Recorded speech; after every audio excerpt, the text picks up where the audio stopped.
You are literally fabricating your own reality. When you see, smell, touch, taste, listen to something, your brain is literally fabricating the reality that you perceive based on the information that it's taking in, or that your body is taking in, and it's translating that into what you see, what you smell, what you're feeling. In a way, it's rather arbitrary, the way we perceive color, for example, the way a texture feels, or just a note, for example. It's a frequency, and we perceive it as a particular note, and we hear relationships between notes in a certain way. And this kind of shows why our perceived realities can be so different in the way we think, our moral values, what we perceive to be right, politically, religiously, or other, can be so different and so hard set, because we're literally fabricating the reality that we live in. And not only that, but over time, we've built this reality that we're living in, and we search for things to support our reality. So we take in information and we interpret it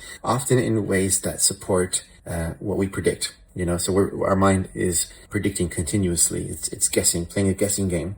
And then based on slight changes, then it makes adjustments. Anyway, this is kind of a long-winded background into neuroscience, but it really ties in with the power of reading and shows why reading and writing, but let's say reading for now, is so powerful, because you're basically taking in language and your brain is reinterpreting that, and you're living these realities. You're fabricating these potential fictional realities in your mind using your imagination, as you might say. And so it's basically, you're forming a set of skills, taking language, interpreting it, rearranging it, understanding it, and not just the language, but also the relationships of the different aspects that the language is conveying. So, personal relationships through dialogue, little hints, reading between the lines, plot, and so on. And so you're actively constructing and learning and translating, understanding, language and psychology and sociology and many other things.